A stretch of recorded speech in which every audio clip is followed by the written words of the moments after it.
Hello, everybody. Welcome back to Brainstorm Brewery, co-hosted by some people, but most importantly, the guy who just won Team Modern Super League. What's the first word? What's the first word that you said? Something Modern Super League? Team Modern Super League. Actually, we're recording this the night before I play, so that's either going to look really bad in retrospect or really good. Just figured I'd throw it out there. Either you lose and it looks bad, or Saffron Olive has to carry you, and that looks worse. Yeah, I'm planning on doing some carrying myself. I laid the groundwork because Reed, Duke, and I were working the tournament last weekend, and we were talking about the matchup, and I was like, all right, man, here's the strategy. We're going to bring 6 real decks. We're going to play good decks. What are you going to do? I think that's our trump card there. Like, that's how we're going to get them. They're not going to expect it. They're going to be ready for the jank, and then we're just going to play like Jund and Storm. I don't think Saffron Olive knows how to play real decks. We all know how to play real decks, but that's no fun. But see, we're not going to play real decks. See, we're going to play like medium real decks, like good decks, but not super real decks. That way, since they're expecting real decks, because I told them that, they'll be completely thrown off their game. They'll forget that they're the best Magic players in the world, and we'll win. That's the plan. Cool. Should I talk about the EDH Rec podcast, or are you the only person allowed to talk about stuff that has nothing to do with Brainstorm Brewery but affects your life? I remember when Corbin was going to announce a giveaway last week, and then didn't. Yeah, well, you know what? You don't get to tell us to do stuff. Look, if we were going to do something, and then you're not here, and you're like, hey, remember to do this, we're not going to do it. You're a guest. You don't get to boss us around, man. You're lucky I chose to include your pick of the week last week. Yeah. It was a good pick of the week and a good breaking bulk. Sure it was, man. I forgot about your breaking bulk. What episode is this? We're almost to 300, aren't we? We are. We haven't even done. You guys can't do anything without me. You can't send out email. You can't read emails. You can't update the spreadsheet. You can't. We can, but that's your job. That's why That's why we have you. You think we had you come on this cast for your insight? You guys can't even use the Twitter account without me. It's not won't, it's can't. It's not won't, it's can't. DJ would send me the email info for the Patreon for the 80th time. I lost it again. Man, here's the thing, DJ, that you don't understand. We obviously saved the email when you sent it to us a year ago, man. But if I need it today, I could either search my Gmail or I could just tell you to send it to me again. And then I'm not going to send it to you. I'm sure you're not, buddy. Sure you won't. Joke's on you. I just won't log in. Yeah, that's what happens, DJ. So does our editor want to get paid? DJ's holding the PayPal hostage. Sorry, man. You got to talk to DJ about that. That's a DJ problem. That's his department. See what happens when you're all smug about how like, oh, I'm sick of sending you the. You see what happens, man? I could save it. It's like, do you want to save this password? I click no, and then I immediately forget it. Oh, sorry. Can you go over that rant again? I was just making some tweets, some really, really racist tweets, and then signing them off as Corbin. DJ, everyone knows I can't log in. So, like, come on. He's just been here establishing an alibi while you're doing this. Yeah. This call's recorded. You're screwed. Sorry, buddy. Man. You know, I feel like you know Jason who's awful? This was Corbin, by the way, sent from upstate New York. Jason and I are going to get out of this one fine. I don't know how it affects you. The person who's really going to get punished here is JJ. Sorry, buddy. Like, I can't believe you do that to him, DJ, but kids these days. Cast members will be unscathed by this scandal. That's all we're saying. So, welcome to another Brainstorm Brewery. I'm drinking. Corbin was very late. I was gonna mix up what I'm drinking, but I'm gonna drink a KBR or a KBS. KBR? What's that? Potassium bromide? That would die. I'm gonna drink a KBS a week until it's all gone, and because it tastes good and it gets me drunk on one beer. So that's what I need to get through this podcast.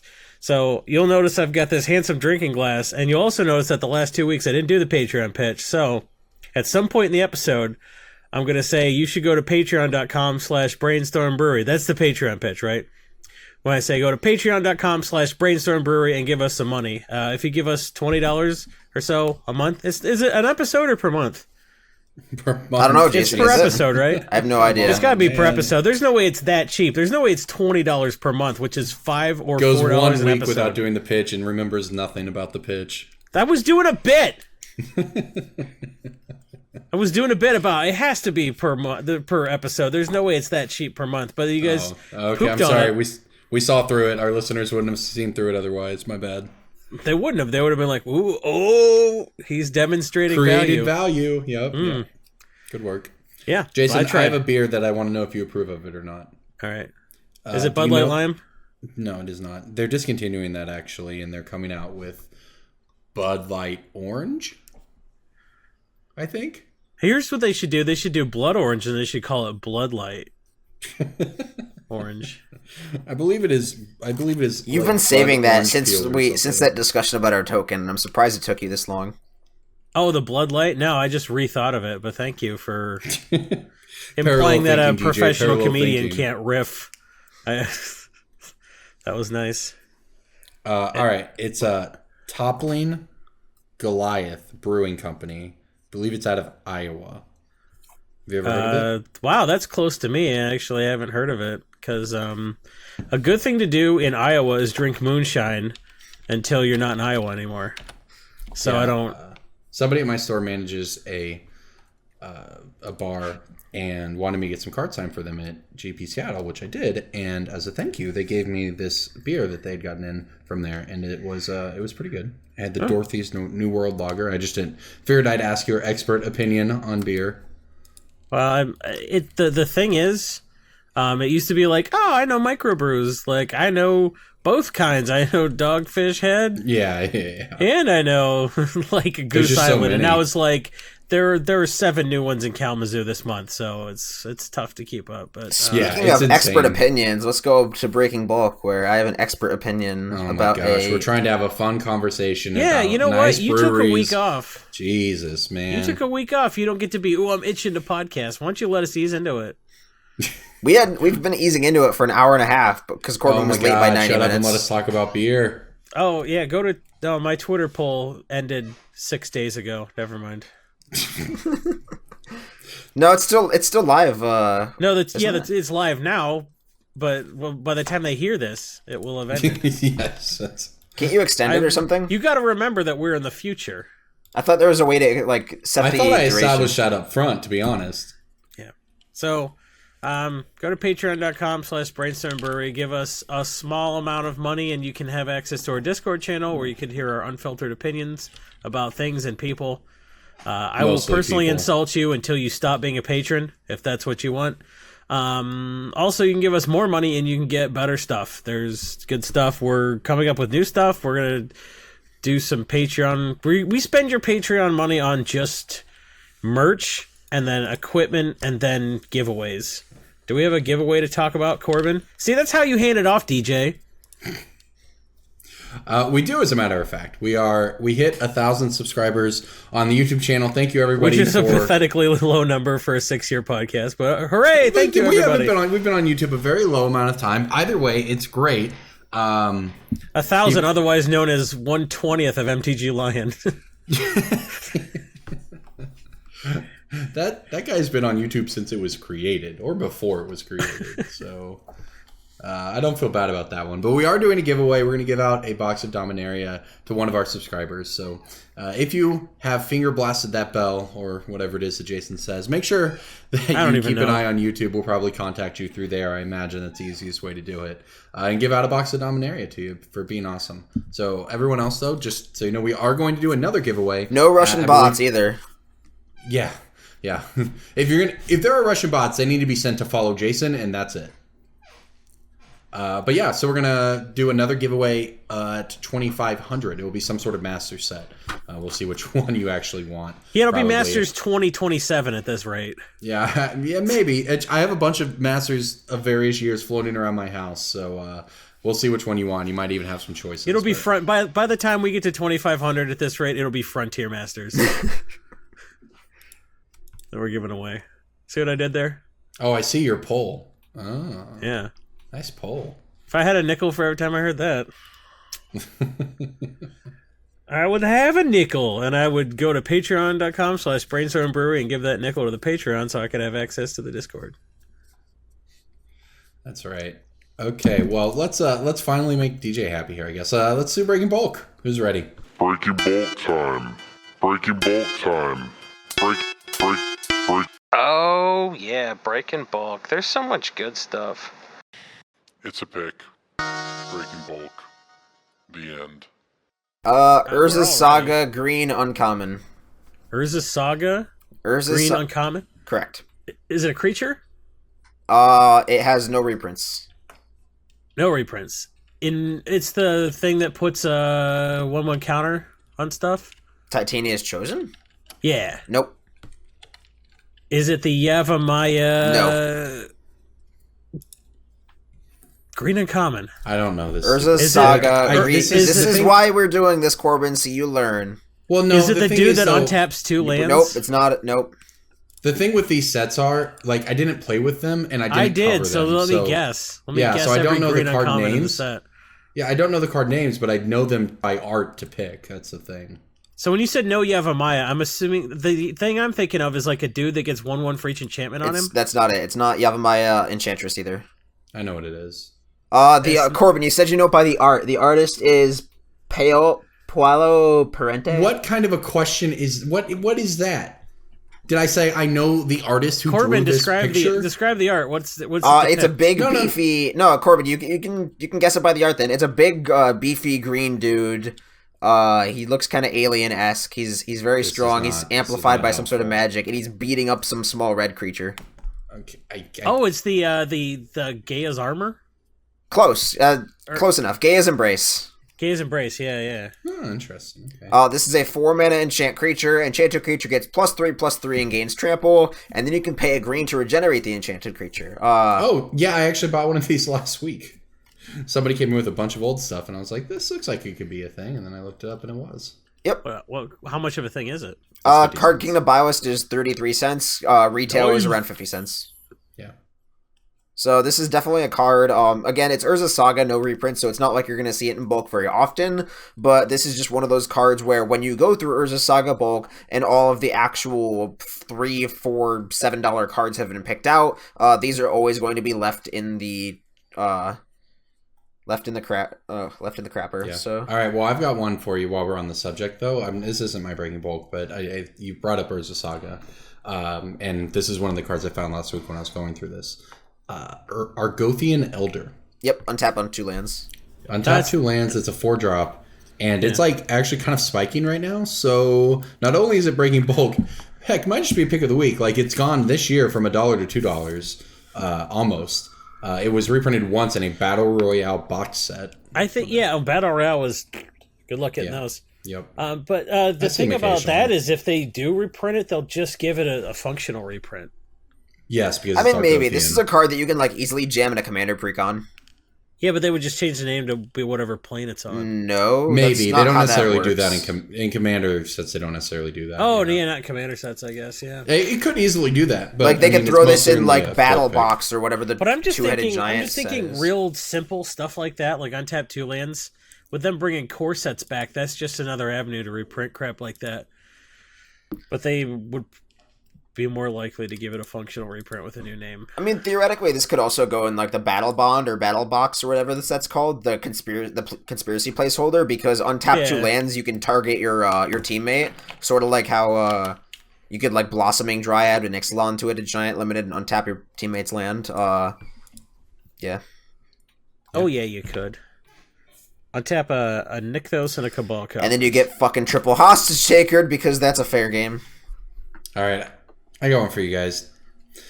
I actually did not know this one until recently. Maybe it wasn't a pick before. It's a red uncommon from Conspiracy. It's a creature. Conspiracy 1? Conspiracy 1. Red uncommon. What was it originally in Conspiracy? Yes. Oh shit, I don't know that set at all. That's how I felt too. That's why I didn't know this one until recently. I know that the foil garbage fire I got in Vegas that's is Conspiracy something too. with money. Yeah, those are nice. DJ, do you know this one? Conspiracy 1 red uncommon. It's a creature.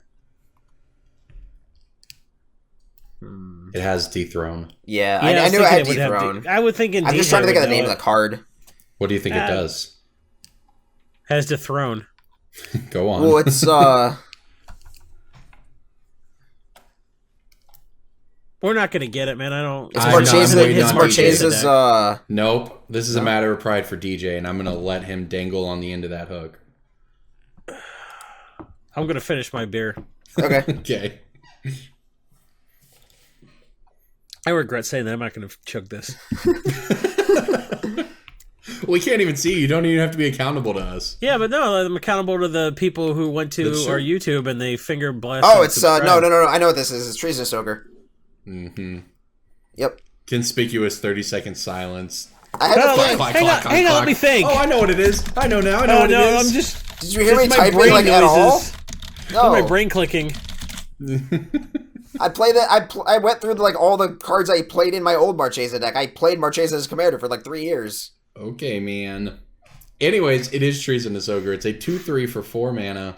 It has the throne, but it has This pay card's 3 been a pick life. for forever. Okay. You said buddy. it wasn't a pick until recently. I said it may not have been a pick until recently. Yeah, Corby. Because Yeah. less than 6 months ago, it was 30 cents. So, Yeah, that's a pick. No, man, it's not a pick. It is sometimes a pick. Retail doesn't dictate what a pick is. Buy list does. Yes, DJ, which is why I'm telling you. Yeah, it it's was 30 sometimes cents a pick. retail, and Card Kingdom pays 30 cents on the buy list, therefore it's a pick. Yeah. Yep, I would Card agree Kingdom with that. should just sponsor us, like, or at least sponsor this segment, because Card Kingdom's the reason that any It's the best buy list for sure. for crap for sure. Hands They're like, hands well, down it's the 40 best buy cents list. retail, which means it's 35 cents on Card Kingdom. Well, it's but not they're only quite- buying. Oh shit, they're buying 96 copies. Okay, Yeah. cool. They always It's buy not in bulk. actually the thing is, it's interesting. I have gotten where I used to ship to say ABU Games and Adventures On and a bunch of different things, and Yep. it's just not worth it anymore. Like, I do 2 things. I look a card up on Card Kingdom and the Blueprint by Card Advantage, Thomas Dodd, our friend. Yeah. So what he has on that is it goes deeper than Card Kingdom most of the time, and sometimes on those 30-cent cards you'll get like a dime out of them. That'll be great. Card Kingdom will be only paying 4 cents or whatever. But on any playable card in a constructed format, Card Kingdom pays absurd amounts of money. And since they're pushing Pauper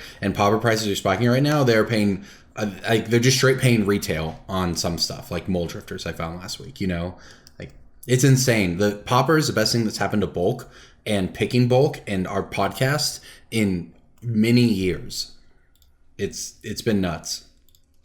Now, I don't know why Treasonous Ogre in particular is spiking. Because it has dethroned, dog. Yeah. I mean, I get that Corbin. if you have a lot of life, Corbin. it makes a lot of mana. Like, that's certainly Corbin. broken. It's Naheb. But that's been out for a year. Yeah, and like it started climbing, and around that, like a month or 2 after Naheb came out. I don't think you realize how glacially EDH moves. Corbin, Yeah, it's definitely Naheb. All right, so Naheb came out, in July of 2017. Yep. Yeah, I mean, I'm willing to buy that. Certainly not disputing that. But the card in yeah, you're right. That's definitely a tick. You're right. It's taken 6 months for it to really. Well, yeah, start because it's a moving. conspiracy uncommon. Like, there's copies lying around, and then after 6 months. Well, my point is, though, Jason's right. Like, it is. It's not really a question of like what copies are lying around. At some point, you just assume people stop building the Naheb decks, and like it's been 9 months since Hour of Devastation came out, and we're just now seeing the spike, which means people are still buying the card, which means they're still building their Naheb deck. Well, and they're updating it too. Well, that's Because, what I'm saying. Like, we look at EDH and set releases a lot as something that, hey, this comes out, this is going to happen.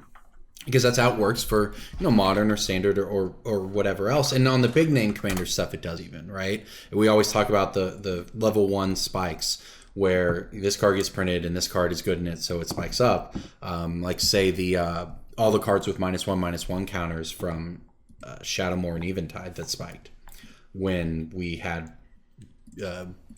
Hepatra, right?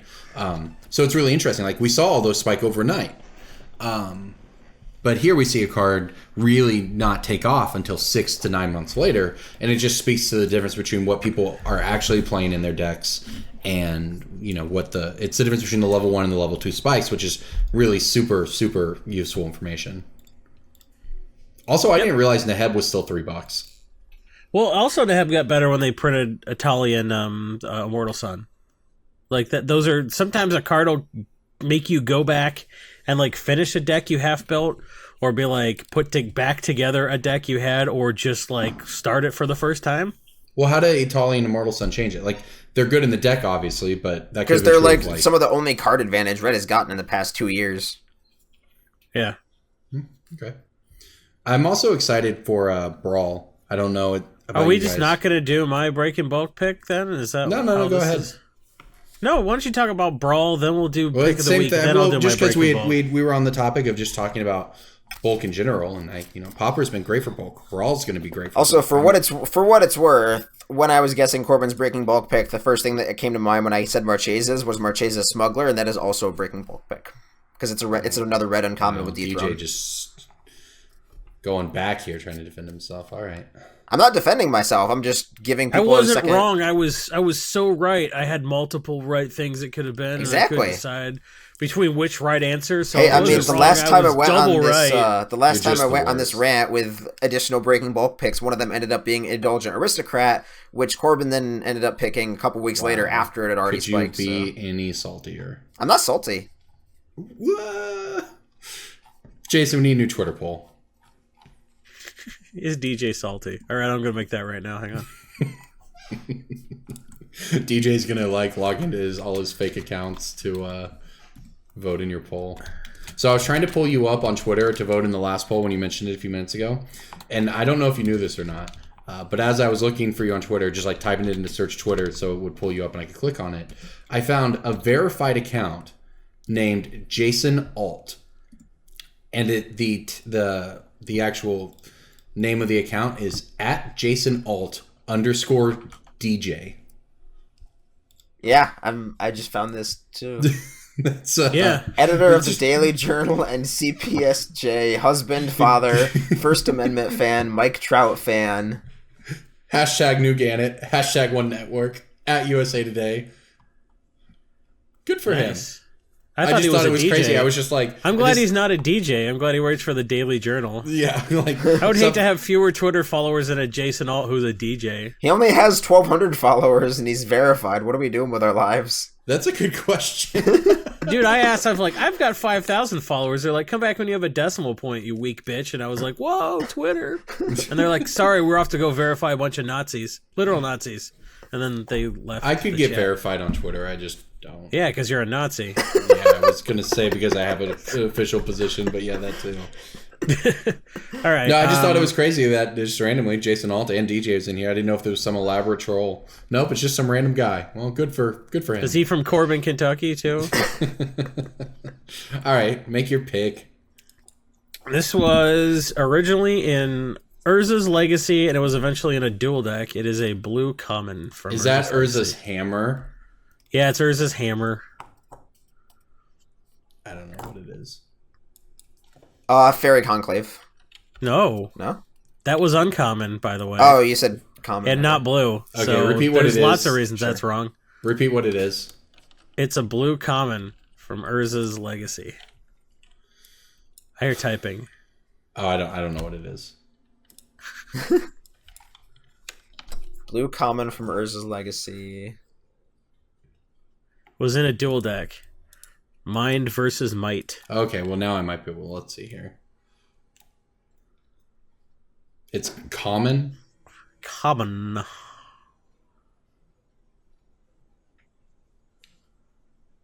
Blue. This is almost $2 despite having a very recent reprint. Is it Snap? It's Snap. Yep. It untaps up to 2 lands. It's busted in Pauper Storm. Go. They probably killed that deck, right? It actually is good in a Pauper deck. It's Pauper Familiars. Yeah, that's Pauper Storm. Well, no, that's not a Storm combo. You don't kill them. Oh, it's not Storm anymore? It used to be. They banned it. Yeah, it used to be a Storm combo where you'd kill them with Temporal Fissure or whatever. But the combo now is you use Prosperous Pirates and Ghostly Flicker and mnemonic wall. And so you can it's still mnemonic wall combos, yeah. Yeah, so you can basically like infinity bounce and blink your prosperous pirates, and then get infinite mana, and then you kill them with like a rolling thunder or whatever. Yeah, there's a lot of ways to get infinite mana. I've seen a few things floating around in Pauper recently that are like ways to get infinite mana and then you capsize them or whatever. Like, if Pauper continues to be a thing, I love format's the gonna idea of get broken. capsizing somebody. I actually love the idea of Whispers of the Musing them out of the game. Can you do that? Can you make them draw? No, Whispers of the Muse is just draw It's a card. just you, I think. Yeah. Oh, that's too bad. I do like capsizing Pauper's people. legit going to get broken before long. Like, Well, you just can't have that many blue was cantrips legal and not have. Yeah, it be the broken. other infinite combo you go is like you infinite train of thought to like replicate a billion times, then you use the replicate burn spell like pyrotechnics or whatever. What's Train of Thought? You draw a card? Yeah, Draw a it's card one as blue, replicate. one. But it's got it's- replicate? Yeah. There's another deck that even uses that to win. That makes infinite mana in a different way. That I saw in an article last week. Cool. So like, anyway, Snap's almost $2. Yeah. So snap up those copies. I mean, like Pauper specifically is like it's like Corbin said. Pauper is a format that has a very very small ban list and a very fast growing community, and so once the format gets more established and once we get a lot more sample size and data for like actual event results, there's probably going to be a couple cards hit. The first things I can think of are like Gataxian Probe, Preordain, maybe Gush, but Gush hurts a couple other decks that aren't just like super busted, but Gush itself is insane anyway. yeah, it's nuts. Like if the Inside Out deck ends up being insanely like too good, then Circular Logic could even get hit. I don't think it's that good. I played it and it was good, but like it's not that. It's good. also a really really hard deck to play. I feel like we've been casting for like a half hour and we haven't managed to talk about anything our listeners give a shit about yet. I mean, Breaking Bulk's always relevant. We shit on DJ. What more could they possibly want? If you want more shitting on DJ, go to patreon.com/Brainstorm Brewery. Where you can get a playmat that depicts both of us dropping trow and squeezing one right out on DJ as he's like, "Help, I'm a cast member too. I've been on here for 80 episodes." But you can't hear because he's getting pooped on. That's the new playmat designed by Steve Argyle. Yeah, sweet. Okay. That's where all the Patreon... We need Patreon money. We can't afford our Libsyn for the month because we gave Steve Argyle $10,000 to design this playmat. Worth. It was totally worth it. Definitely worth. DJ, you went to Europe or something. Is there anything financially relevant from that? Do you have any good stories? Did you beg in a hotel in France? No, I didn't have to beg on the street like a dog, so that was cool. He made his wife How do did it. dogs beg on the street exactly? Can you explain? Arf. Oh, there you go. That's about right. it. And then they make that little cute little dog face, like, "Oh, give me a piece of your baguette or whatever food they eat in Amsterdam. Pot brownies? I don't know what they eat in Amsterdam. Yeah, probably just pop brownies. Yeah. Probably. I went because I got a really cheap flight and hotel deal for the entire week. So I just sort of planned to spend Friday, Saturday, and Sunday buying cards on site, just hanging out with local friends, meeting people who I'd never met outside of Twitter. Local friends? Yeah. What? What? You have friends in Amsterdam? Yeah, people who I've known over Twitter but have never met in person. One of them is super fan Sander Vanderzee, who actually picked us up. Yeah, man, I would. Yeah. Oh. I don't want to end up in 3 different trash cans, so I'm never gonna. Sander's great. He picked us up from the airport. What a bro. What a fan. And he had a company car that he didn't have to pay gas for, so it was good EV all around. No kidding. Nice. Are you comfortable sharing the details of your sweet deal? Because, I mean, this is maybe not the most relevant in Magic-wise, but it is financially relevant, right? Are you you buy travel expenses? Yeah, well, you said you got a super cheap flight. I mean, did you do any, thing to get the flight, or you just happened to log on to the internet one day and... I mean, I know a lot of people who travel a lot, and so as a result of that, every now and again, some people who travel a lot end up having their travel plans changed at the last minute. And so a friend of mine who is a coworker of mine at TCG Player was planning on going to this event and playing in the main event, and it's a team event, and then their 2 teammates ended up dropping out at the last second. And so my friend was looking to fill spots for the flight and hotel in a quick hurry, and so I see. So he had already booked them. Correct. So okay, fair enough. I didn't know if you, because we subscribe to like one of those cheap flights. Yeah, like Scott's Cheap Flights or whatever. Yeah, I'm on that too. We definitely are. Marianne paid for it, like to get the premium version of it or whatever. And I don't know if it's a good value or not. I think it was like $100 for the year.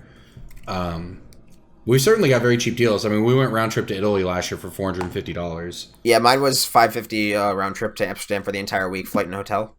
Yeah, flight and hotel is insane. This is actually super interesting.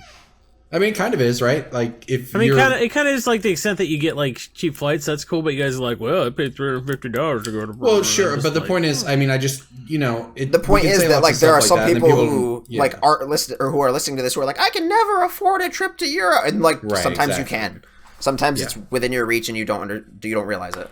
Yeah, fly to Ireland, and then you can fly from Ireland to a good country. Well, because it's like, it's $179 to fly to Ireland, and then you just like, okay, see you, Ireland. Well, it's also true that if you can avoid Heathrow in London, your trip will just be cheaper because it has higher taxes and fees, even when you're just connecting through it, than any other airport in the region. So if you can go through Madrid or something to wherever your final destination is, if you can't go straight there, if you have an option to go through not London, it will be cheaper. So just things to keep in mind. But anyways, yeah, I agree with DJ. We travel a fair amount, and a lot of people just think you have to be rich to travel, and the answer is you don't. You just have to be selective and keep an eye out for stuff, because there's a lot of times where the major airlines will put up a flight route, and if you are keeping an eye on stuff, set up Google alerts for it, etc., you can get on before they get expensive, and you can get, sub $500 round trip tickets to Europe all the time. Yep. So, anyways, any cool? So if you're the kind of person that thinks $1,000 is not a lot of money, there you go. Any cool experiences? All of us think $1,000 is not a lot of money, but you might. $1,000 is a lot of money to me. Yeah, so I basically just stayed on site Friday, Saturday, and Sunday. I spent most of the day, like, again, either networking or looking for a lot of deals. I noticed a lot of price differences between cards in the US and cards in Europe because this was my first trip to Europe. So that's super interesting, worth talking about, I think. What are some of the main differences? We should just have someone, seriously, we should have a guest who really should. Sells on Magic Card Market. And they can speak to that. Yeah, I agree. We should definitely. That's a whole segment. Yeah, I mean, Sander taught me a little bit about it, but we could definitely have him or somebody else. Or somebody else on the future. But yeah, Jason's so mean to Sander. Why? I don't know. I like Sander, but I know. What's wrong with you? That's how you know. What's wrong with him? What's wrong with him, Corbin? He likes this podcast too much. That's a good point. Good point. And so the most attractive cards to pick up in Europe, at least this past weekend, were definitely either casual cards. So I found $2 or $3 Fate Spinners, $2 to $3 Toxin Slivers, stuff like Bear Umbra, Triumph of the Hordes, especially in non-English. So non-English commander cards like Alhamrat's Archive, Paradox Engine, Captain Sisay, those are going to be way, way cheaper overseas just because nobody really wants them because they can't read them. Japanese and Asian languages are going to be a little bit higher than European languages. So Japanese Paradox Engine is probably going to be like $6 or $7 as opposed to 10 or 12 in the US. And you might even be able to find a Spanish or French one for $5 or $6.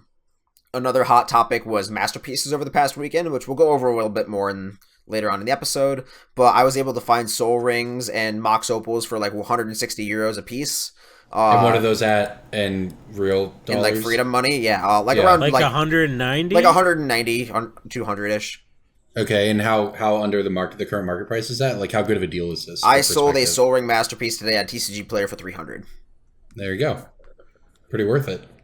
And so that was basically my plan, was to just fly over there, spend a bunch of money on both high-end cards, just cheap casual cards, dig through some binders, how every vendor at a GP will have a binder just full of random garbage.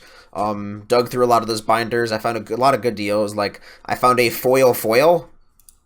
Yeah, I actually bought one of those last week. Was it English? It's $40. Yep. Dude, somebody traded me a Force of Will straight up for a foil. It's just for the meme, right? Yeah, it's 100% just because it's a foil. It's like a $45 card for the meme. Yeah, both of the ones I found were... they're rare, though. Like, how many... Yeah, they are from certainly Prophecy, rare. yeah. Prophecy packs are people opening. It's rare. Both of the ones I found are not near mint, though, so I got an LP one and an MP one for, like, €11 a piece. Okay. Like Ristic Studies, pretty cheap, stuff like that. The other thing I found was that specific sealed products are a lot cheaper over there than they are in the US. Unstable booster boxes over here right now are between $135 and $140. Over there was at least one vendor who had several boxes of unstable at €80 a piece, which is around $100. I kind of regret not getting them, but the only logistical concern is obviously bringing them back through luggage and customs. Well, oh, you can mail them to yourself, dude. Would you? I don't think you'd have to be concerned about customs. I mean, you have to be concerned about the bag space, but you just put it in your check bag. It's not an issue there. Yeah, but again, it depends on like if you have enough space in your check bag. Yeah, no, I agree. Then buy a new bag. Come on, man. Are you about this or are you not about this? You can mail stuff to yourself. I did that. I when I was in France for a GP in November, I bought an Iconic Masters box for cheap there compared to whatever it was going for here. And it's still sitting behind me to use in a giveaway. So somebody, get all your friends, get all their friends. Imagine it's sort of like a triangle in which you could be at the top with several levels below you. Get all of them to subscribe to the YouTube multi-level channel. marketing. Whoa. Multi-level it's masters. like a triangle. It's not a pyramid, it's a triangle. It's not a pyramid, it's just a triangle. There's a point at the top, and then there's like a wider base. But you can be at the top, get your friends to subscribe to the YouTube channel. That could be your Iconic Masters box. No, okay, here's the deal. How about we know how many people download and listen to this podcast, and we know how many people are subscribed to our YouTube channel, and one of those numbers is way bigger than the other. So, True. if you listen to this podcast and you like it, and you've listened to it for 6 years, and we've made you thousands of dollars with our good advice, and you've never given us a nickel, just give us a little mouse clicky. Just give us a little finger clicky, blast clicky. the bell. No, the bell just gives them notifications when we release a new I don't know. Brain Bites or episode, whatever. but subscribe. You wanna fist the subscribe. Don't mess around with a light fingering. You want to fist that subscribe button. Okay. Because it costs you $0. So just go ahead and support your favorite podcast. That's all I'm saying. And I mean, I don't know how to follow up off of that or continue with anything, but another thing I noticed was that there were a lot of like cheaper reserve list cards over there. So I found like the spikes in Europe will just follow the spikes in the United States a lot slower. Because like the market moves less efficiently and they don't have as much of a casual market, right? And they don't care about this stupid and I mean like reserve list buyout giant hype just giant pieces of hype and content and all that stuff like that happen in the US. So like Combat Celebrant and all that will happen overnight, but like just cards like that don't really have any entirely results-based data will take a while longer to spike. Like, I know Earthcraft spiked, like, Thursday or Friday morning, and then on Saturday and Sunday I was picking up copies out of display cases for, like, 20-25 euros a piece. Same with, like, Survival of the Fittest. I found a bunch of those. I found a Japanese foil, or an English foil Treachery for, like, $200 US, which is insane.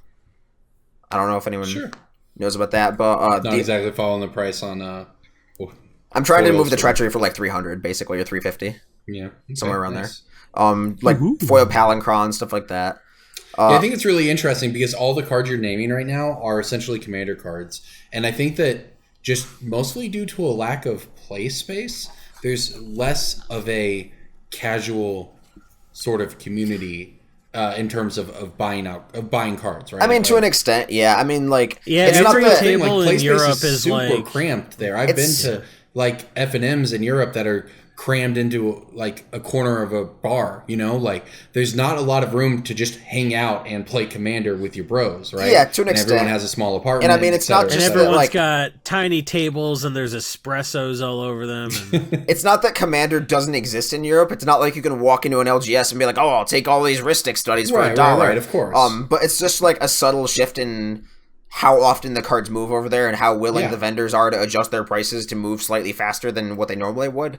So it's more of just that. And I mean, the other side of this is like if you're not looking to go over there and buy a bunch of cards, if you'd rather just like go to the GP in Madrid or somewhere like that and just sell a bunch of cards, you're definitely looking at more competitive staples. So if you want to bring your cards over there and sell them for the best prices, you definitely want to bring modern staples and legacy staples like Flusterstorm, like Thoughtseize, like Blood Moon. So what did you notice on those cards, right? Like if, we have a $10 modern staple, what is that in play dollars? I mean, there were vendors on site who were basically paying retail for staples like that. I mean, 95 MTG was paying €13 on Flusterstorm, and you can buy them on TCG Player for like $13 or $14. Yeah. So yeah, that's been my experience every time I'm over there as well. That a lot of times the numbers are the same, right? If it's 13 here, it's 13 there, except it's a euro over there and it's $1 here. So there is arbitrage to be had.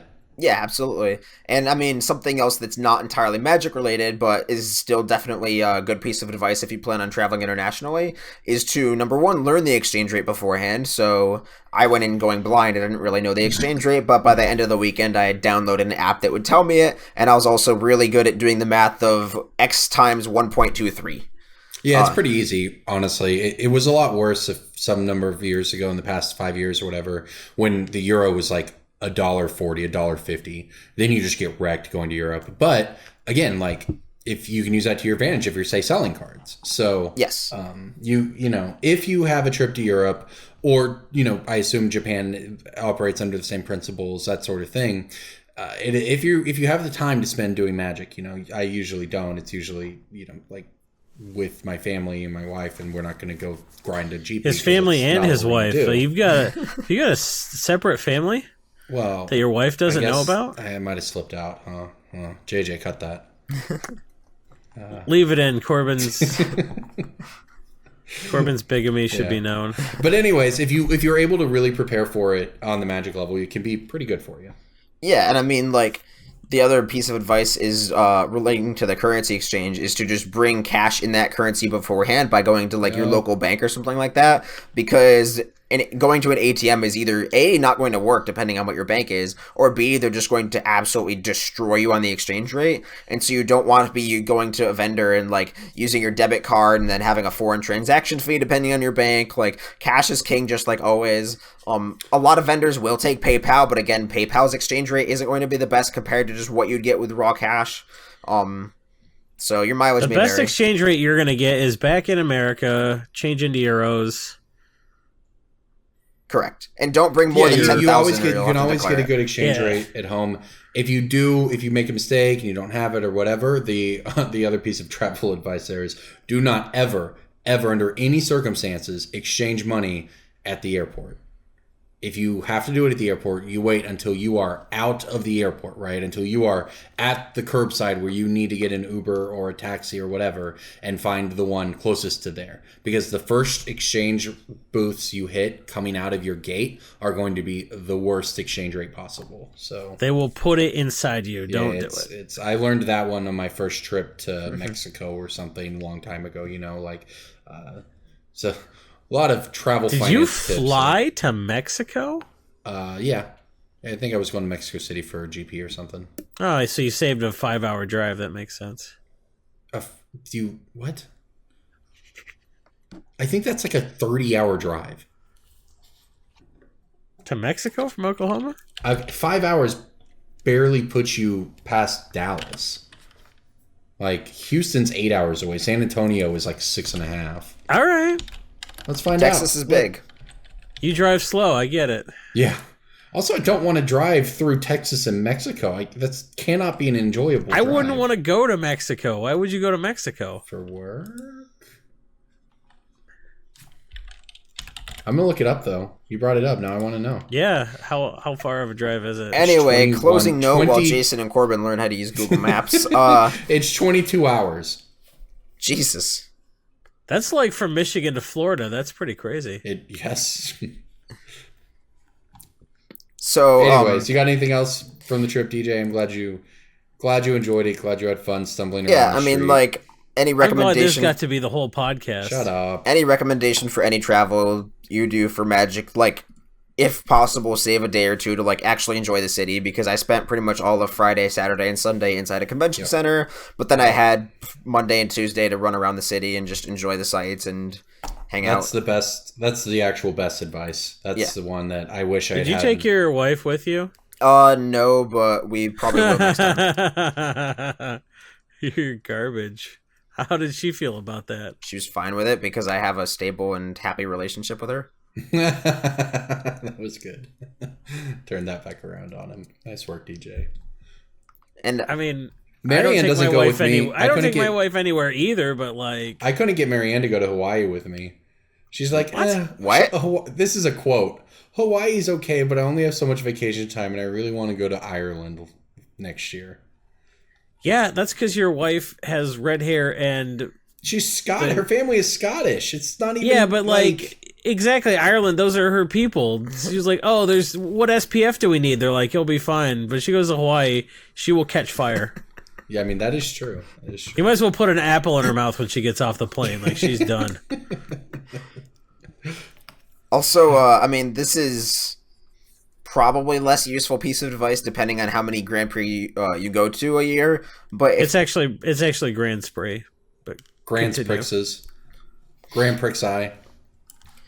So if you can get to know a lot of the vendors and figure out like which one of them will take US dollars in PayPal or something like that. So by the end of like Saturday, I was all out of euros. So I ended up PayPaling vendors when I went to buy cards, and some vendors could only take euros in PayPal because they're European vendors. But there were some vendors who I could just like talk to and say, hey, what's your US PayPal address? So I can just send you US dollars straight across or something like that. And one vendor who was actually going to GP Seattle the next weekend, I was able to PayPal a friend of mine who was going to be at GP Seattle because this vendor would prefer to have US dollars. And so I PayPal'd my friend, who then gave this vendor US dollars on site in Seattle. Can we stop pretending that this is useful information for anybody? We veered off. We veered off a little bit there. I'll give you that one. I have a question, though, speaking of GP Seattle, and this is just a general question that I think says a lot about a person. Okay. All right. If you are at, let's say, just anything in the world, right, and you have a limited amount of time to do something that you want done, would you be willing to trust someone you've never met but seems nice with $40 to $50 based on their word that they will return it to you? No. In exchange, right, for this, they're offering, they're doing this to be nice, and it saves you the time that you may or may not have otherwise. So wait, what? Why am I giving someone $50? So I was getting a card signed for a friend at the event, and I didn't have time to wait in a 15-20 minute line. Like, I was working. It was a crazy, stressful, busy weekend. And there was somebody in the line with me who was like, I could just bring it back to you. And they looked like, I don't know how old kids look. It's probably like 18. And I was like, well, I'm in the corner over there in the coverage booth, and I had my Wizards gear on. So like, I wasn't exactly. So you were threatening. You had an imposing visage. Yeah, what that's you're right. saying. So you're supposed to. You're supposed to give $1 for every. It's a magic card, Jason. God damn it. I handed this guy an original Wooded Foothills and $3 and said, okay, well, I really need to get this card signed by this artist. Here's $3. Divide it amongst you and the artist however you please. This way, if you're going to steal my card, you can also steal my cash. But I'm in the corner of the room if you want to bring it back to me, and I'd really appreciate it if you did, and you'd be a hero. So, like, in theory, they give the artist $1, and they get $2 to walk across the hall. I've been polling people because I've gotten some different answers. Would you be willing to do that? Trust somebody like that? I think if I was in my wizard superhero gear, then probably, yeah. That played a bit of a role. Okay. A couple people have said no, but this was a quote. I wouldn't do that, but I really like that you as a person are that trusting, which I thought was kind of an interesting compliment. But I did. How do you think it happened? What do you think happened? Oh, they stole the card and the cash, and then they tweeted a picture of them spending that $3 on like a quarter of a cheeseburger or whatever. A banana, yeah. a convention hall banana. Okay. and they didn't even eat it. I They just threw the peel down, and somebody on a mobility scooter slipped on that banana peel. I just wanted other people to be able to learn from my experience. That's all. Wait, so what happened? Oh, obviously he brought the card back and was like super bro. Boom. Faith in humanity rewarded. Saved me 10 minutes. I gotta go grab lunch instead of you risked $50 to save 10 minutes. I love it. Oh yeah, if $1,000 that is an accurate recount. Because the EV calculation is terrible. Like your upside was so minimal and your downside was so huge. Jason, we were just talking earlier about how $1,000 is nothing to the three of us. $50 is less than nothing. But like here's the deal. Just something to me, just so we're clear. $50 adds up though, because like I can't. All numbers add up, Jason. What if I didn't make six figures on the weekend? $50 adds up with $20. I would like to point out that negative numbers do not add up. They do. They just add up into negative numbers. They add up negatively, you stupid asshole. We're gonna have to go to the tape here. Frankie numbers. Someone get Frank Carson on this. I need to know if you can add negative numbers. He's European. They probably have they do metric shit. You know? They say aluminium. You're going to trust someone who says aluminium? Get out of here. I will trust Frankie numbers with any numbers the world has to offer. Whoa, but is he Frankie negative numbers? No, that's his evil twin who has a goatee. So, like, ask that guy. Nobody. All right. I thought that was pretty good. Imagine Frank Carson in a goatee. My wife pronounces the word car without the R, so I don't know how I can sleep next to her at night. Carsten? That's... okay. Well, no, my wife's English. Why would you sleep next to her? You're going to crawl into the dog cage with her? I don't understand. God. No, that's a callback to that was possibly an after good. hours. DJ gave you nothing, man, but that was good. I was very surprised that came out. I was surprised. That was a good one, but I just sort of wasn't expecting that at that moment. I'm always ready to I'm not a monster. People. She has her own pillow. She has like her own pillow, like that she can sleep. You almost said pillar. I said pillow. She says "ka," you say pillar. You're perfect for each other. No, it's like a big dog bed pillow. I'm uncomfortable. You think you're uncomfortable? She sleeps in a fucking dog kennel. All right. Anyways, I don't know how. I'll pull a DJ here. I don't have a good transition, so I'm going to tell you how I don't have a good transition as my transition. That's how DJ transition. Yeah, way to repeat my joke. You should know. It wasn't a joke. Good one. Just transition. You came back. You're like, I'm going to transition. I know. Great. I just wanted to point out how I thought I could call attention to Did you guys like how I transitioned? You didn't transition because you didn't start talking about something else. I know. I just wanted to call attention to how bad it was when DJ tried that earlier. Let's talk about masterpieces. Yeah, masterpieces are spiking up. Expeditions finally are moving upwards after forever. You want to know something crazy? I think we can all agree that Battle for Zendikar, in addition to being the set that Mark Rosewater said he would most like to take back. Oh God, yeah. At least of the last 10 years or 5 years or something, right? I'm sure there's a time period there, but he said the thing he most wanted to take back was Battle for Zendikar because they returned to Zendikar, they didn't do what people wanted, they just made it an Eldrazi war instead of Adventure World or whatever, and then Devoid was terrible, literally everything about it was pretty much bad. But Battle for Zendikar Converge, guys? I mean, look, I'm not going to go too deep on this, but Converge was fine.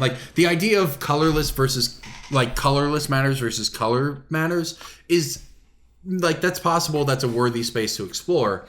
The way they did it was the thing they always talk about not doing, which is to literally just slap a word onto a card that makes it care about other cards with that word, but otherwise means nothing. And that's all Devoid is, right? They just put the word colorless onto things. It didn't Waste or purple mana. They should have. If that's what they're going to do, they should have debuted Wastes in BFZ because it's also just absurdly stupid that you have Ulamog, the Ceaseless Hunger, which takes generic mana, and Kozilek, the Great Distortion, taking specifically colorless mana. It's just really dumb in a historical perspective to have two cards that are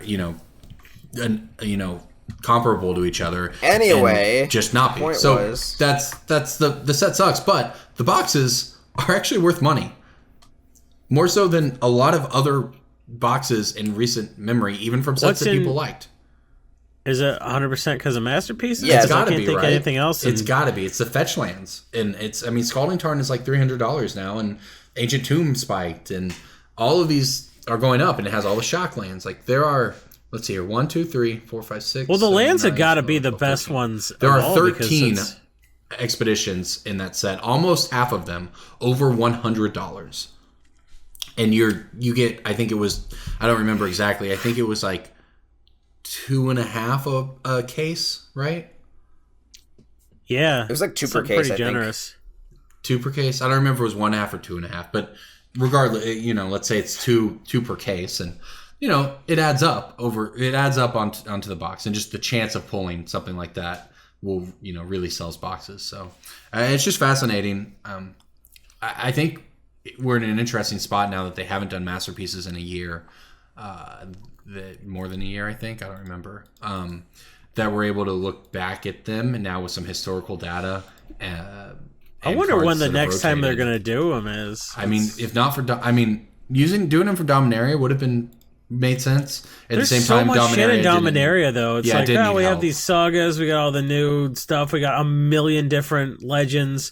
We're reprinting. They said we haven't seen the whole set, but they said they were going to do a lot of powerful, high power level reprints more than they normally do. Yeah, like that's exactly. They do all that shit, and everyone's like, but we're the masterpieces, Commander, and War Chief for sure.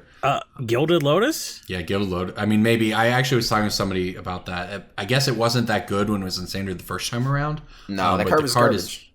pretty nuts. So I would not be at all surprised to see it do a thing. Well, it's going to go get cheaper in value, and then I'm going to buy a whole shitload of them. It's going to be so good.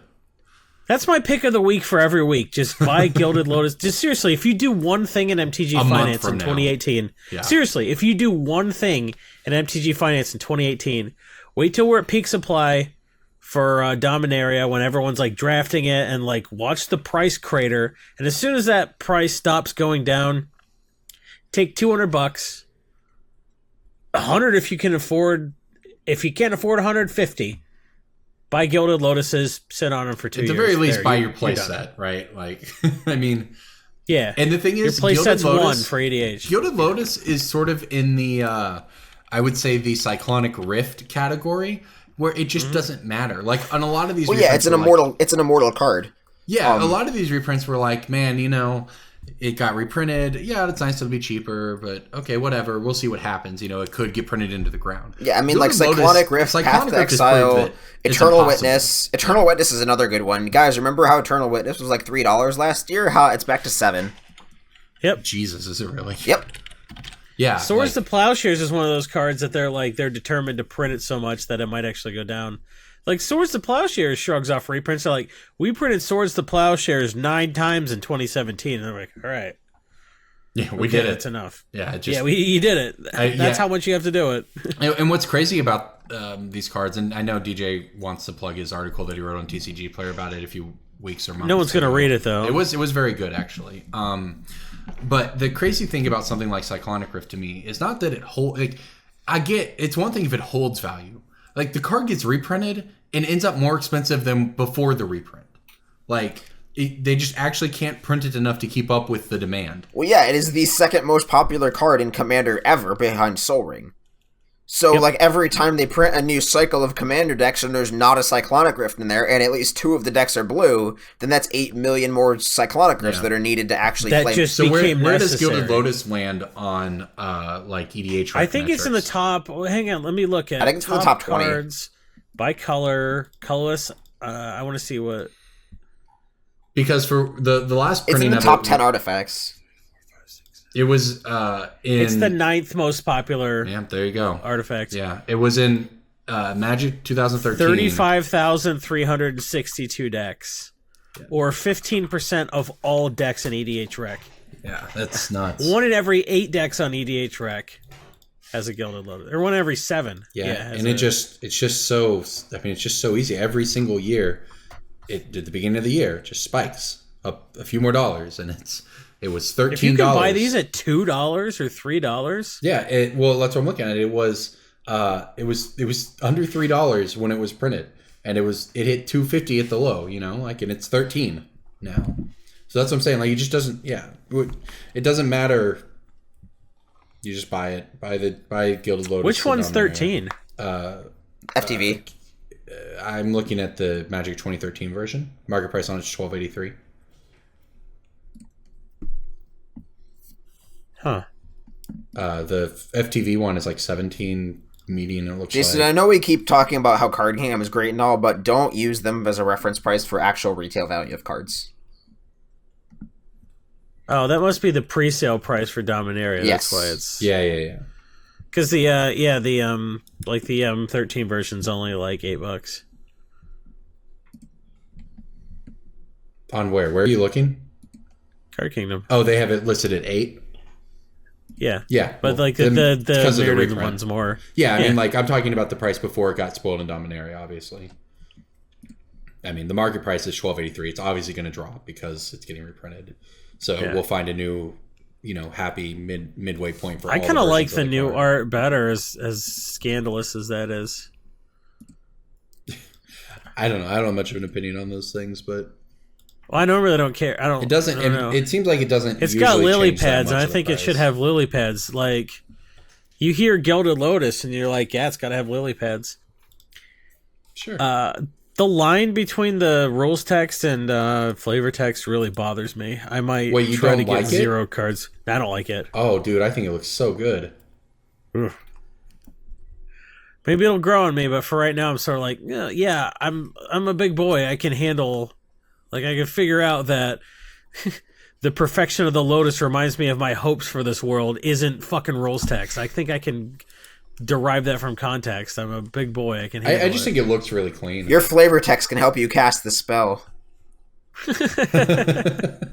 For every number in the flavor text. All right. All right. Well, so do we think then? We talked about BFC. Do we think that Kaladesh boxes are gonna do the same thing? Yeah, I think so.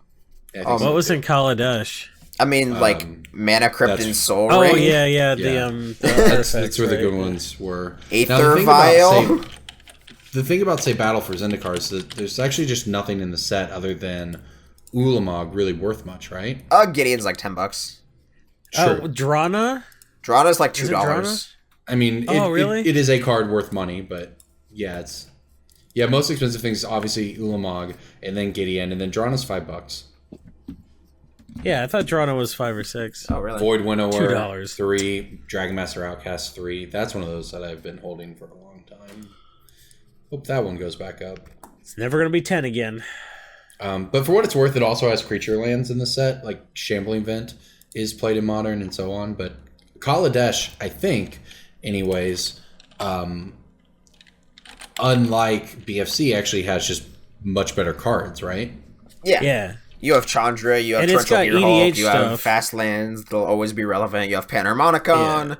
Yeah, that's right. It has fast land. So yeah, Kaladesh boxes, and I know we haven't talked about sealed product in a while as being a good investment because it's, I mean, typically not, right? It's not really Right, a but it's thing. different when your sealed But product it's has like reserve list cards in it. like it's easy money, kind of, but like you're paying $100 to make 10 sometimes. So it's like, Yeah, I mean, yeah, I think it's a lot of the opportunity cost of boxes is very high, but I do think seeing what we're seeing with Expeditions and seeing what we've seen with the recent masterpieces, and I think this is the one that has like Crucible Worlds too.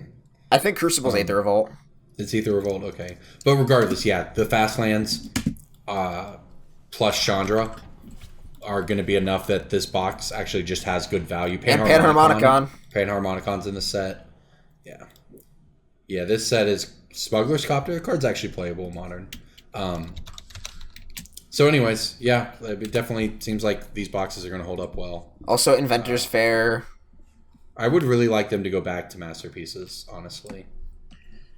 So yeah, I'm looking at the gear. It was the Gearhulks, Aether Vial, Champion's Helm, Chromatic Lantern, Chromox, Cloudstone Curio, Crucible, Gauntlet of Power, Hangerback, Lightning Greaves, Lotus Petal, Mana Crypt, Mana Vault, Mind's Eye, Mox Opal, Painter Servant, Ring, Scroll Rack, Sculpting Steel, Soul Ring, Solemn. I regret this. I'm only on S's.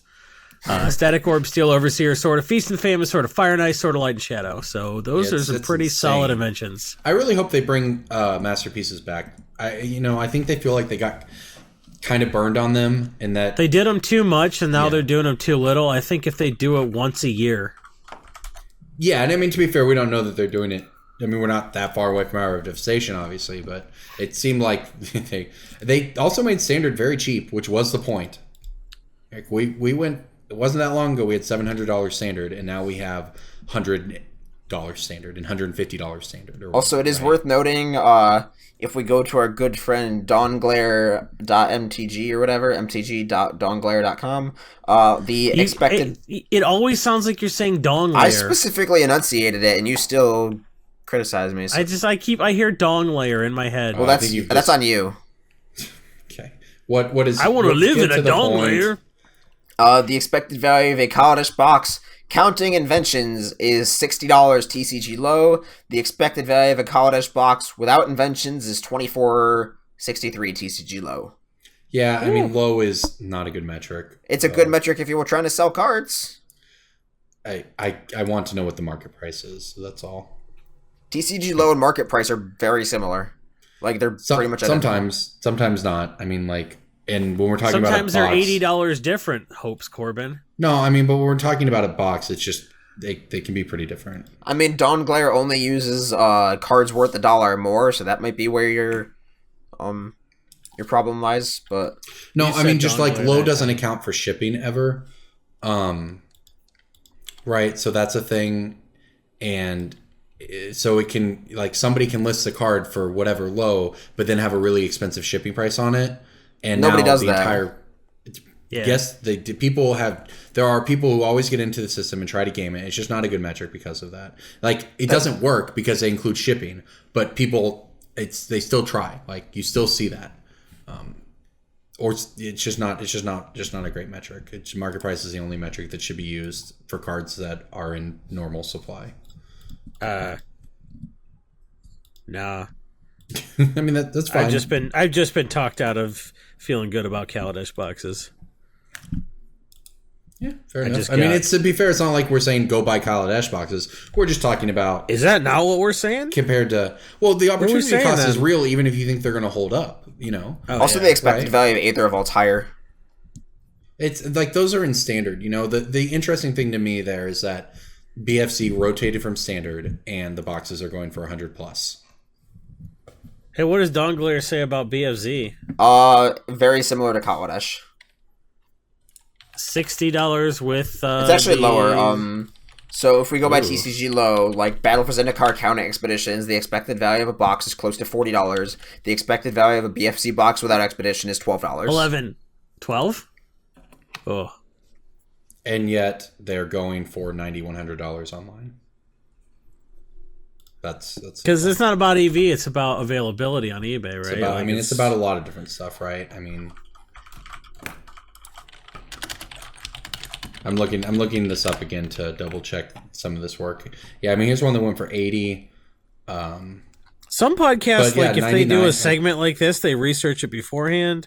They're ready to talk about it. But us, we're like, hey, what if we just had a thought and then like worked through it out loud on the cast while we waste your time? And we're wrong. I mean, that's the kind of attention you get from brainstormbrewery.com. Whatever. The alternative is show our work. The alternative is not being able to talk about things you haven't prepared in advance.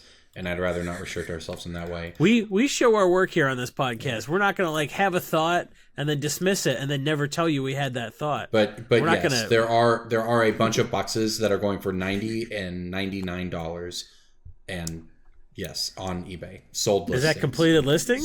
Sold listings. Yes. Boom. Like there are cheaper ones as well. BFZ. There are cheaper ones as well, but I mean that doesn't change the fact that they are selling for $100. Yeah, box is a box. Where are you going to get it if you don't? All right. Pick of the week. Pick of the week. Pick of the week. Time for the pick of the week. Who wants to go? Boy, I saw the buy-in price on this and I kind of changed my mind. I was being real cheeky. I kind of thought that this would be like the 5th time that I was going to be able to make money on Teferi's puzzle box. Okay. The fifth Because time. Teferi's Puzzle Box was a card that was like, I'm a quarter, and then Nekasar the Mind Razor's like, what if everybody just ate a big old bag of dicks compared to the size of their hand? And Teferi's Puzzle Box domed them, and then Locust God came along and said, hey, what if this was a thing? So Leovold said, hey, what if everyone discarded their whole hand and drew nothing? So Teferi's Puzzle Box just keeps going down and back up. And the reason I think it could go back up again is because it's good with, you guessed it, Teferi and his ultimate. Whenever you pitch your hand to draw a new one, you exile a lot of their perms. I don't know about that. You sure about that? I don't know about basing. You sure about not knowing about that? I don't know about basing the pick of a week on a Planeswalker ultimate. Like, yeah, well, you know what? Teferi's Puzzle Box is a card that is already $750, and that's I already said it was probably a little bit too high of a buy-in. I thought it fell more than that. But you know what? I had another pick, and then I was drinking on this podcast, and you guys said a bunch of dumb crap, and I forgot what it was. So let's circle back to me. I just wanted to let you guys know that I was thinking Puzzle Box, because I thought it'd drop back down to like 5-ish again. But hey, there's no reason anything that happens in what? That was good. Yep, that is working through your thoughts as out loud. I agree. Yeah, I brought up the I ready had to this go. locked and loaded at the beginning of the episode. We'll get back and I to brought up the price, Jason. and it's like, let me look up the card. Right, that's fine. There's another one I had. I got a Commander 2016 pick that was originally in Scars of Mirrodin. Spencer's Journal. Yeah, of course. I mean, wasn't trying to make you guess, but I'm glad to make you feel important. You feel like a big man? It's interesting to note. I mean, obviously there was a much No, lower I'm actually just. I knew it was Spencer's Journal, not because you made it obvious, but because that was Corbin's pick of the week on January 15th of this year. Oh shit! It was way better, dude. That's so long ago. That's not that long. It's been literally weeks. All right, fine. I'll have a new one, man. Yeah, can we just do take two? So my pick is Saproling Symbiosis. What does that do? It is an invasion sorcery, and it says you may play Saproling Symbiosis anytime you can play an instant. If you pay 2 more, who cares? No one did that. Okay. No one was depriving their opponent of 2 damage to play Get 2 Fire as an instant. Nobody did that shit. What it really says is you put a 1/1 green Saproling creature token into play for each creature you control, which says for each creature you control, Slimefoot them out of the game. Right? You get a bunch of Saprolings and then you kill them. And then you kill your opponent. So, you get that Slimefoot action going. I think Slimefoot is, for whatever reason, the only card anybody seems to give a shit about on Dominaria, despite giving us 57 new legends, I think. Like, they got legends at, like, taking up the basic land spot. They got legends on legends on legends. Each pack's going to have 5 legends. So there's going to be a lot of new EDH decks based on this set. But for whatever reason, they're like, hey, what if somebody took up the mantle of the Capatians and kept Gerard's memory alive? And what if Sisay had some, descendants? And what if all this crap? What if Juara took over the Weatherlight? Wouldn't that be cool? And everyone's like, tell us more about the fungus monster that lives in the basement of the Weatherlight. And they're like, Jesus. Hey, when's Fifthleblip going to get his Planeswalker card? And they're like, why do we make flavor for you nerds? So, whatever. Slimefoot's the only card in this whole set anyone gives a hot fart about. And Saproling Symbiosis is a $3 TCG card that is a rare from Invasion, and it could easily double just because it makes a lot of Saprolings, and that's how you kill them. So, I think this is a good pickup just because it says Saproling on it. Yeah, there's going to be... Yeah. I'm not saying EDH players like it. I think for the same reason that shit like Waiting in the Weeds went up, because everyone's like, MTG financiers are getting way more sophisticated when it comes to EDH, okay? No, they're not. They just think they are. So they're buying anything that says Saproling on it, they're going to buy. This card may or may not be good in the deck, but it's going up on hype regardless. Just buy these for $3 and get out when they're 8. Yeah, I've been setting aside a bunch of Saproling Matters cards just to have, right? Whether they're just bulk that, hopefully will be worth something in a couple months, or whether it's a rare or something that might actually move. I've just been pulling aside every Saproling Matters. But cards. like all the bulk rares, I don't think they'll go up as much as something like Saproling Symbiosis was $3 for a reason. Yeah, exactly. Saproling Cluster is 30 cents for a reason. Like I don't have real, high hopes for that Yeah, one. I agree. The other card I think probably goes up is, even though it's $5, I think Dictate of Erebos goes up just because people are going to be building more Golgari decks. DJ, I need you to link me this spreadsheet, man. Sweat, how do I find the spreadsheet? Oh, I've sent the link to you before. Don't worry. What's the PayPal password? So, yeah, out of all the Saproling cards, I looked at all of them today because I brewed a Slimefoot deck in an article where I made fun of people for liking Slimefoot. That's probably the one with the most promise, I think. All right, DJ, what do you got? Pop quiz based on a tweet I made today. Does anybody know what the market price of Thought Vessel is? $5. $7.50. Yeah, the card is like $7.50, closing on $8. It's actually insane. Card was printed in Commander 2015 and Commander Anthology. It's in every deck. So that means that no matter which one of those enemy color decks you crack open, you do get a Thought Vessel. You get one out of the Commander Anthology as well. And it's been a couple years since that was printed, and it used to be like a 30-cent card. It used to be like $1 or so, and now it's $8. That's not my pick of the week. My pick of the week is a card that is at Thought Vessel's price when it was $1, and that is Path of Ancestry. Path of Ancestry Oh, yeah. is a land that goes in pretty much every 3-color commander deck ever. You don't have to play tribal. It's just going to scry you anytime you cast your commander anyway. Cards like $1.50. I bought these at $2.50, and I'm kind of debating spending the same amount now, so my average cost is $2, and I feel less shitty about it. Yeah, this is going to be one of those cards that, assuming it doesn't get hit with a reprint, is going to be like $5 or $6 in 2 years or a year and a half or so, and everybody's going to be like, wow, when did that happen? It happened during that time span, so... Oh, it's the same thing that happened with Ash Barons. So, like, the same thing that happens with all these... Pay attention. Yeah, you should probably buy a bunch of Path of Ancestries at some point in the next 3 or 4 months. Get 100 of them. Yeah. Man. If all of our listeners got 100 of them, that could be a problem. But you won't. Get into the base of the pyramid. Yeah. Triangle. We will be your pharaohs at the top of the triangle. Wow, I actually looked at the spreadsheet that we have. Mm-hmm. This is cool. I wish I were a patron of our podcast. I wish I went to patreon.com/Brainstorm Brewery and gave us money so I could listen to the after hours that I recorded. They're like, oh, these were funny. I was like, I would like to listen. And they're like, well, go to patreon.com/Brainstorm Brewery and give us money so you can listen to the after hours. The spreadsheet, I know DJ didn't set this up. It pulls the live prices so you can see where our picks have gone. Ooh. Yeah, since we made them. Yeah, a few of the links are broken. We got to get. Yeah, some of the links are broken, but this is so cool. Also, I'm really good at this. Yeah, we all are. Yeah, I'm not gonna play that game. I'm not gonna start bragging on it. I was just looking at it to make sure I didn't make a repeat. I like how Corbin's like most of his links are not broken. Most of them just say like vacation, gone, vacation. Oh, I like this pick of the week thing. That's one of my.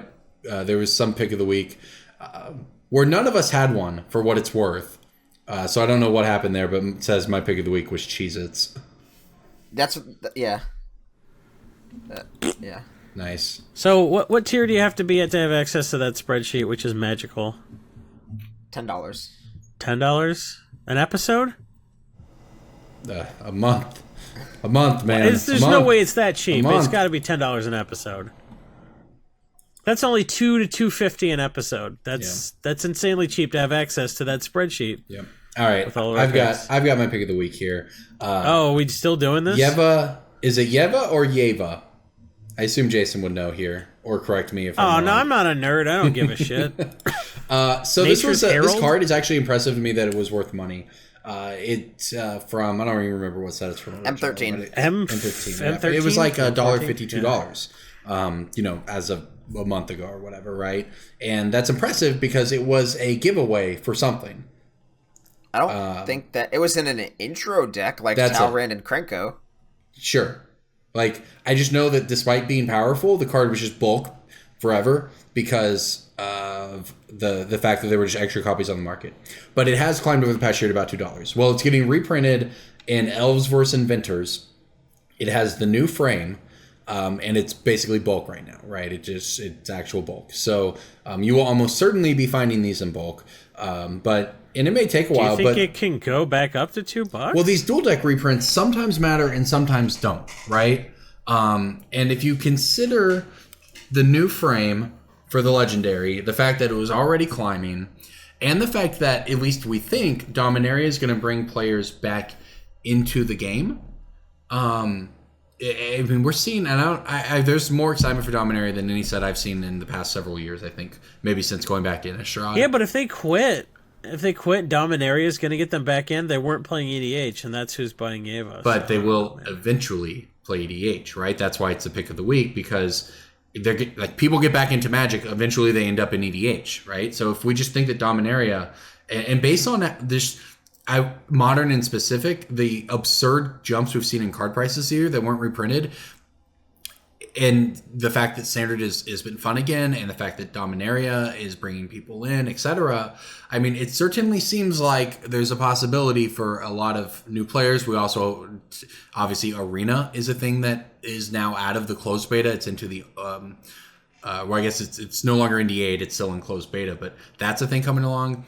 It just feels like a lot of influx of players will likely be coming, and I think that naturally leads into Commander as they branch out. And Yeva is a card that I think this now is available for cheap because of a reprint, has a pedigree of being a $2 card. Pick them up for bulk, obviously, and, pay a quarter for them, and it's just, a pretty solid pick. Like, I don't think anyone's getting rich off this pick, whatever, right? But I just think it's, it's just a card with a pedigree that's extremely cheap right now. Breaking bulk of the week. All right. All right. Well, there you go. Anything else that you guys want to touch on this week before we get out of here?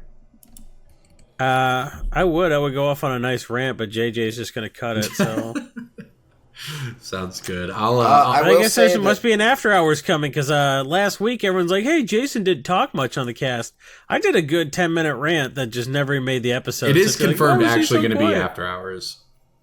So, yeah, I talked in a whole lot, and it just didn't make the episode. So if you're wondering why I was so quiet, well, there you go. I was censored. It's censored. By an employee. Also, he was censored because he thought misprints were the next Puka trade, so he didn't want to talk about them. Yeah, we determined that, we determined that it was a really good after hours, but wanted to keep the episode a little timeless. So. Who's we? The two of you met behind my back? I wasn't part of this? Well, I mean, it is true that you were not a part of this. It is also true that we live in the same city and see each other and play games together, and did have a discussion about this. I guess I could have extended an invite to you to come down to Oklahoma to participate in it, but why would I need to be part of that? Yeah. You're going to cut this too.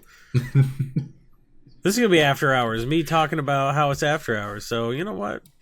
That's after hour inception here. Jason talking about after hours on after hours. The other Jason _DJ is a big fan of the First Amendment, and so am I. Right. So maybe you guys stop trampling my First Amendment. DJ, rights. you said you had something relevant to say. What is it? Yeah, I recently picked the Commander 2015 Wait in the Battle deck, and even though a couple of the cards in that deck plummeted because of the reprint, Magus of the Wheel and Gisela are both in that deck, but the increase of Fiery Confluence, Blade of Selves, and Thought Vessel to all-time highs has definitely made up for that price difference. Oh, and Urza's Incubator. I mean, Urza's Incubator has been 15 since I called the deck, so it hasn't really shifted in price that much, but the value is still in the deck. If you're somebody who's like, I need a Fiery Confluence and a Blade of Selves, just buy the deck, and then you can sell the rest of the deck that you don't need, and then you end up getting a cheaper version of those cards. So my buy-in for the Wait into Battle deck is around 50 or so. You can find them online for 55, but you're one eBay coupon away or one random eBay sale away from buying a bunch of Commander 2015 decks. So that deck is still very good, even though a couple of the cards in it got reprinted.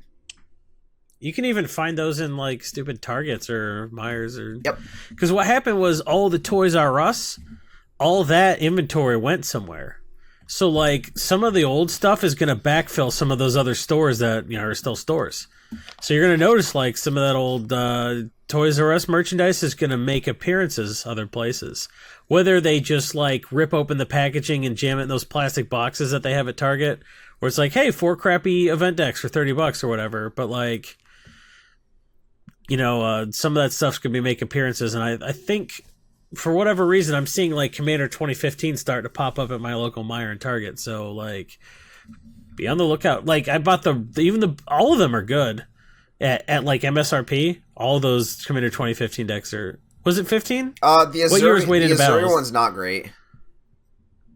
Yeah. The Azuri one's like not great. The Mizzix one is okay. The red-white one's the best. The Marin one's surprisingly low. Like, the Marin one's the second worst out of the box in terms of value. Yeah, which is weird because the Marin is like...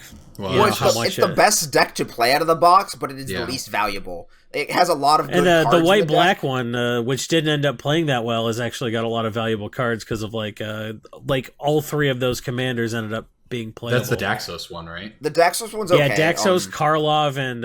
Karlov is like $6 or $7. Karlov's $10. $10 now, yeah.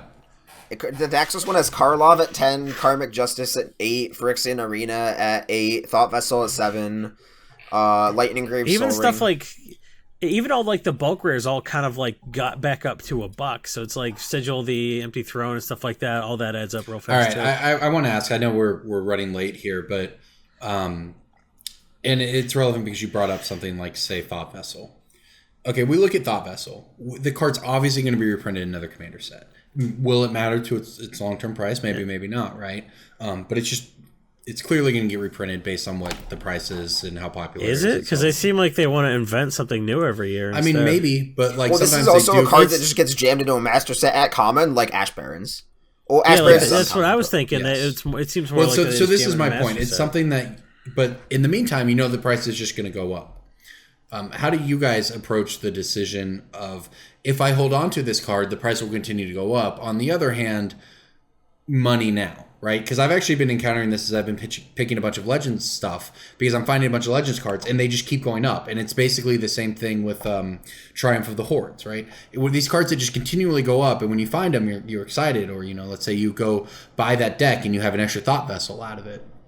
It's going to go up. So just how do you guys approach the decision to when to sell versus when to hold, because it's going to go up?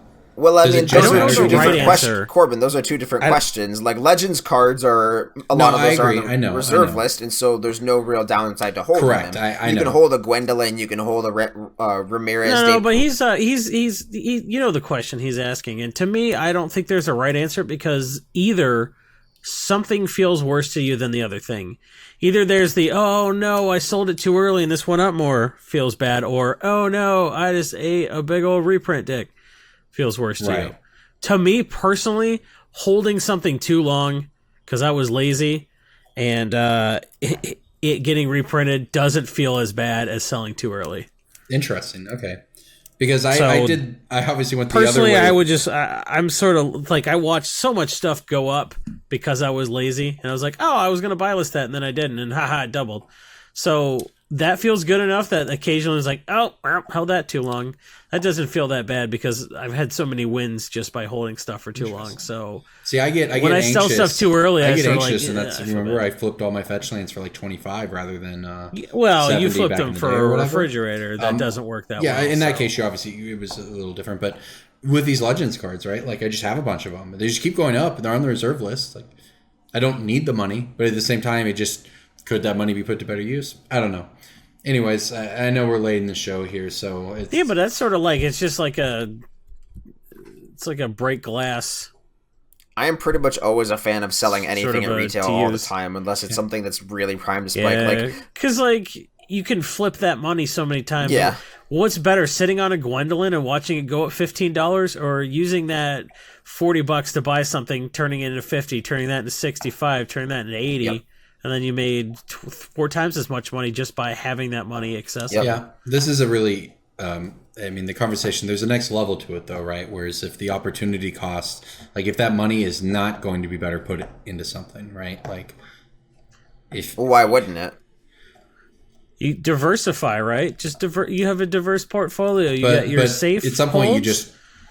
I mean, especially in our position, DJ, right? Like we buy cards and then we sell cards. Yeah. And we do that over and over again. Right. Have you ever, I don't need to sell the Gwendolyn sitting behind me to buy the next collection coming in, right? So, that money's just going to sit in the bank. At that point, it doesn't really have an opportunity. I mean, right? yes and no. In your situation, no, but like I'm looking in like masterpieces in Europe and Japan right now to buy those, and like that liquid capital can be used. Like every dollar can be like I that guess I'm not using. You can for, always like, make the argument that your money can be better spent elsewhere. If perhaps, you can't spend your money fast enough because you don't have access to the collections and stuff like that, and you're not looking for crazy Euro arbitrage opportunities, like. You know, maybe there is more of an opportunity. I have my finger on the trigger. You can't spend your money fast enough. Yeah, I have my finger on the trigger of like 100 Teferi decks because like I just want to flip all those super quick because they have Cyclonic Rifts, Teferis, and Cage Suns in them, and like Lightning Greaves and Soul. I just want to like that Gwendolyn. If I had it, I'd list it on TCG Player and sell it. And I did just sell a Gwendolyn on TCG Player today. I sold a near mint English one for like $170, and I'm gonna use that money the second I get it. Cool. To, like, I sold mine for 45 4 years ago. Yeah, I mean it's just so hard with Legend stuff in particular. No, I understand, but like I'm not afraid of selling out insane. of reserve list stuff right now because I know that I'm immediately gonna put that money into something else. Fair enough. Okay. Yeah. And that was your question, so. Yeah, absolutely. And I do think the calculus is different when we're talking about Legends cards versus Triumph of the Hordes or Thoughtless. Yeah, like Triumph of the Hordes, Belks, Portal, all that, like sell out immediately. Yeah. Yeah, well, if there's a reprint risk, but if there's no reprint risk, then yeah, but like if you're somebody who like has a binder of Legends cards that they've had for 25 years and they have no intention of like pouring money into masterpieces or whatever, and they just have a binder of Legends cards sitting there, then yes, I agree. There's really no incentive or reason to sell them now because they'll probably be able to get twice as much 15 years down the road. Right. Yeah. 15 years down the road? 10 years, whatever, it doesn't matter. You get well, it does. I mean, it technically matters, right? If we are talking because actual money investments, you have to be beating I'm that just like, to matter. I'm not saying that Magic won't be here in 15 years. I'm saying that we will be in a post-nuclear apocalypse wasteland in 15 years. Like, there won't be a planet. Oh, man. All right. Well, okay. Anything else you guys want to touch on before we get out of here?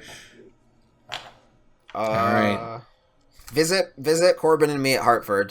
Tip his drink over and come sell me cards at the Maybe 95 don't do MTG that. booth. Where are you working? What booth? 95 MTG. All right. Cool. Well, I will be there doing coverage. So yeah, well, I'll be working at the 96 MTG. that means booth, Ryan so. will be there too, right? So we're getting 3 of the 5 here. Wow. Jason really messing it up. I guess Marcel just doesn't want to fly literally across the entire country.